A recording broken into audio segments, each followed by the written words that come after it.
Good morning. Today is April 22nd, 2021, Earth Day. Welcome to Column Hinge at Alpha Omega. We're located halfway between Death Valley and Las Vegas, halfway between Joshua Tree and Area 51 in the Mojave Desert of the Southwest United States. Welcome back, everyone, to Alpha Omega's sunrise ritual every day, the opening of the Treasury of Light. We're here at Column Hinge once again in the Mojave Desert, and this morning we'll be opening the 11th Treasury of Light. This ritual comes from an ancient Christian manuscript rediscovered in Egypt in 1769 that purports to contain the secret teachings of Jesus to his disciples.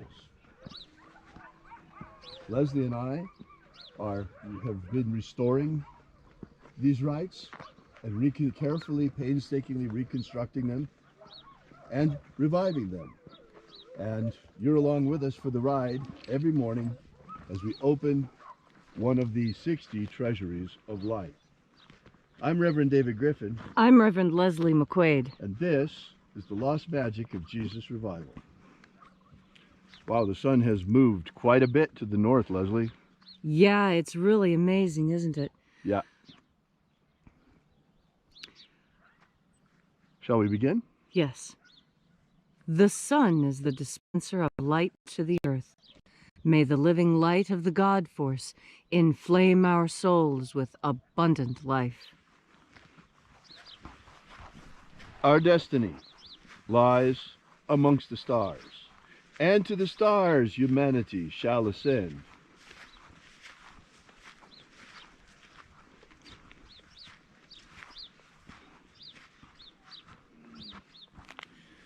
Take a nice deep breath and feel into your body. Breathe deeply. Feel each breath as it moves into you. Move your body into a more comfortable position so that when you push your belly out to breathe in, you can really breathe in as much air as your lungs possibly can.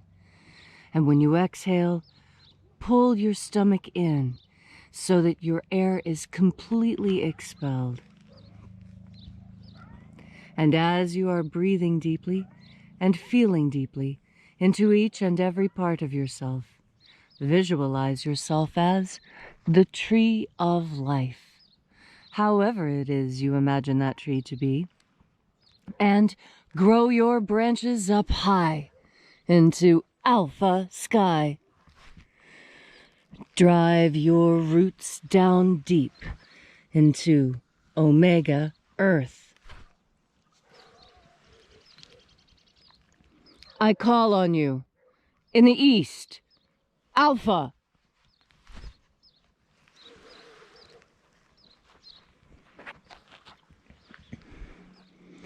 I call on you in the west, Omega.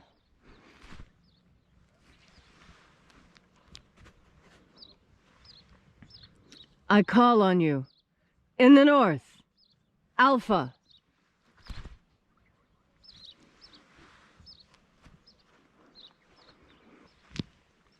I call on you in the south, Omega.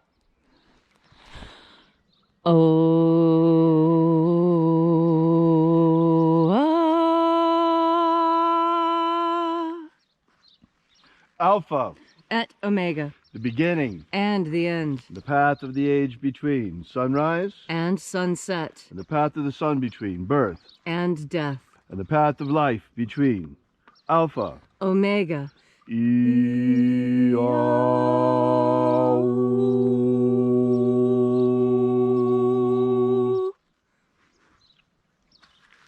I invite you to take a deep breath,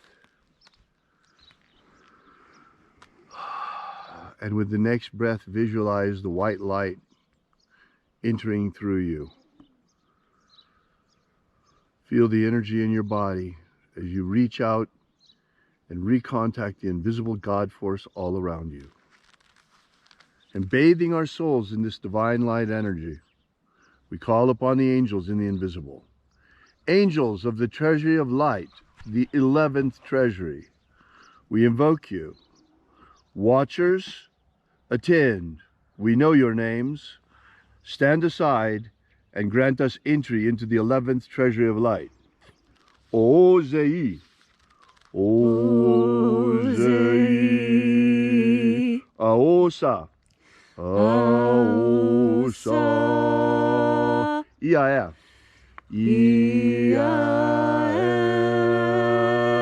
Let the watchers withdraw and let us enter into the 11th Treasury of Light.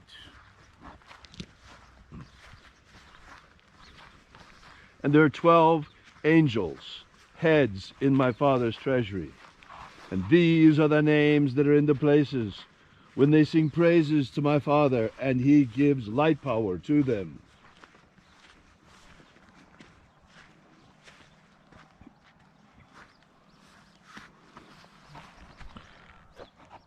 Eizeta eya. Eizeta eya.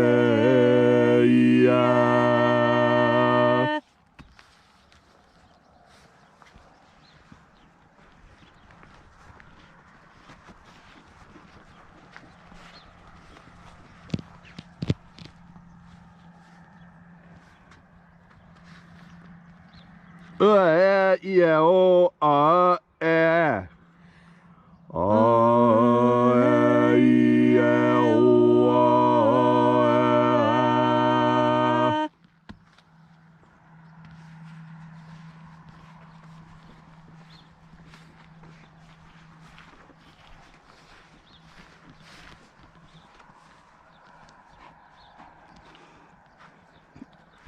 Ae ois. Ae ois.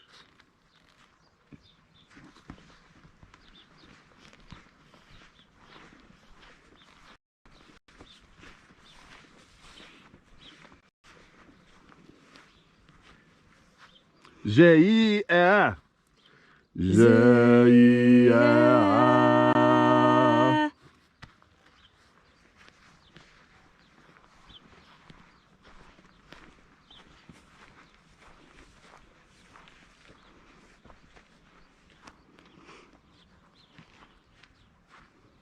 Toyazaz. Toyazaz.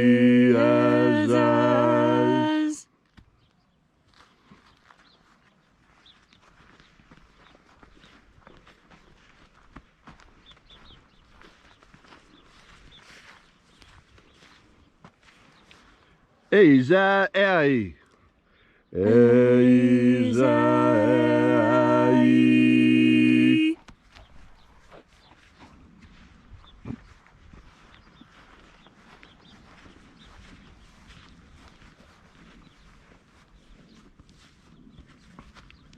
Tezoai. Tezoai.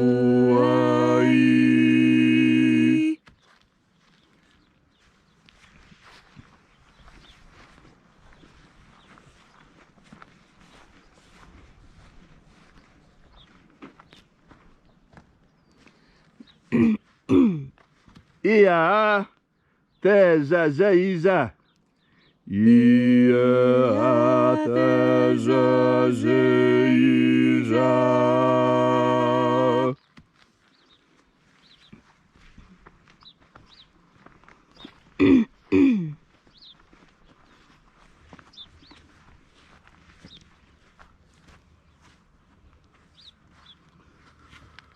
Oh yeah, yes. Oh yeah, yes.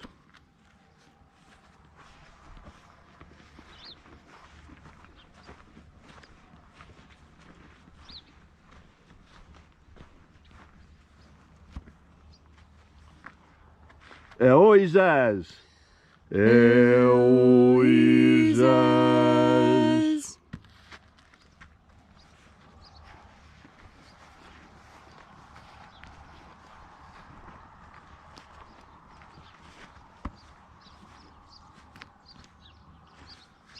Azozoa. Azozoa.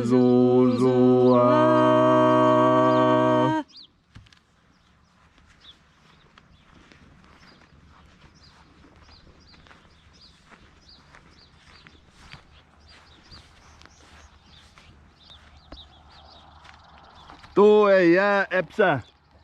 Toeia epsa.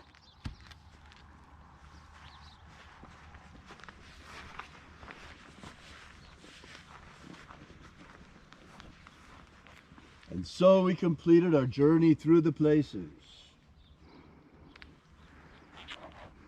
invoking each of the 12 mighty angels, head in its proper place and proper rank, until at length we came into the place of the midst, the place of the center, the place of the Father of the Treasury of Light.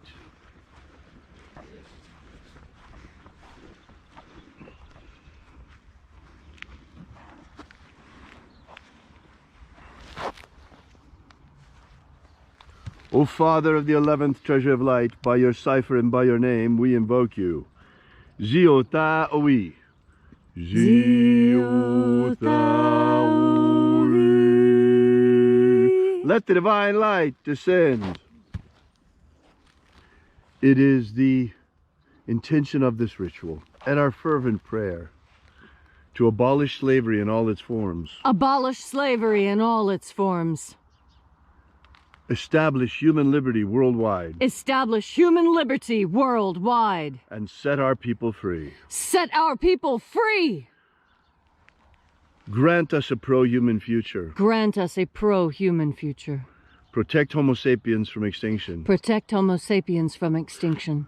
Restore the purity of our air. Restore the purity of our air. Of our water. Restore the purity of our water. Of our food. Restore the purity of our food. And our medicines. Restore the purity of our medicines. May all who search for the abundant life promised by the living Jesus discover the God force energy and how to flood our living souls with it. And also, at the end of this lifetime, may we not return continually for another lifetime of bondage on this planet, in a meat body working for a social economic system, but may the end of this lifetime ascend directly into the kingdom of light, the kingdom of heaven, in the luminous universe inside light, following the way opened for us by the living Jesus upon his ascension. All these things we ask in the name of the living Jesus. Amen. Amen. So mote it be. Take a moment now to again feel into your body. This ancient magical rite we are doing together helps you experience more God force energy. And as you feel more of this energy within you, so you are better able to feel what others may be experiencing. There's different levels to this. Sometimes it's sympathy. Sometimes it's empathy. Now, what is the difference between sympathy and empathy? Empathy is when you yourself have actually experienced the thing that you see someone else experiencing, and you feel for them. Empathy is deeper than sympathy. Sympathy is when you look at someone else's suffering, and although you've never experienced that suffering before, you feel for them anyway, in as much of a capacity as you can imagine. And because our imaginations are powerful, sometimes sympathy is even more powerful than empathy. You see, if someone has had a very hard life, they tend to be overly sympathetic to others because they don't want others to experience what they have, remembering what their lives were like. When someone offers sympathy to someone who isn't really suffering, it sets up a strange dynamic, because if someone is offered relief when not suffering, well, then they tend to look upon what they have been experiencing as suffering. Well, why else would they have gotten sympathy for it? And I think this is the feeling that has run much too rampant in our world of late. You see, there's a very fine line between helping people and between enabling people. And this is something else we talk a lot about, but not very often publicly. When you enable someone, what that means is that they're exhibiting a bad behavior, and rather than correct them in the moment and help them to be a better person, which is giving them a hand up and absolutely appropriate, instead you say, "Oh, there, little feller. It's not going to be so bad. You know, chin up, and I'm really sorry this has happened to you, and here's a nice lollipop. Will a lollipop make you feel better?" Now, you can see how that would spoil a child, but you must also understand how that could spoil an entire nation. If you have a nation of trusting, obedient, intelligent people who are experiencing hardships, and you tell them, "Oh, here's some government aid to help you and help ease your suffering," well, then they're going to look around at their life and think that they've been suffering, when in fact they haven't been. Times have been just a little tough. And in fact, it's when times are a little tough that all of us grow the most. When you think of it, think back and be honest with yourself. Do you learn more when you do something right or when you do something wrong? Well, of course, the obvious answer is you learn more when you do something wrong, because then you have to correct yourself. And in the process of correction, there is education. And that education is what helps us grow. But you can't grow without a little pain. The acorn has to give up its identity as an acorn in order to become a tree. And it can't tickle when that change happens. Same with butterflies. It can't feel good when the caterpillar is in the pupa transforming, but it does anyway. And a lot of people right now are going through some painful transformations, and there may be others who see these and want to offer sympathy. And I tell you, it's a complicated dance and one of the greatest mysteries on earth, to know when to lend assistance and when to let someone struggle. And so today, on this day when we are called to do works of charity and earth, be sure to understand when you're giving a hand up and the difference between that and a hand out. This will be easy to discern when you take the time before you make the decision to take a deep breath of God force. Thank you, Leslie, for that beautiful and inspiring message. If you'd like to know more about the Lost Magic of Jesus, be sure to drop by alphaomega.church, our website. While you're there, be sure to download our free ebook, already set up and waiting for you there, that gives you the beginnings of the Lost Magic of Jesus system, the 3 baptisms that Jesus used to initiate his disciples, secret baptisms beyond the baptism of John the Baptist. While you're there, we invite you to visit our prayer wall. We bring the petitions daily to the angels. And also, while you're there, we ask that you consider using our donation button. We're an old-fashioned church. We don't take any handouts, like Leslie was talking about, from the government, but we survive completely by the support of our congregation. Thanks again for coming out. We hope to see you here again tomorrow. And until then, at the hour of sunrise, as always, remember, have faith and expect a miracle. And until we have the pleasure of each other's company again, may the God force run strong within you. And as always, may your magics work better than expected.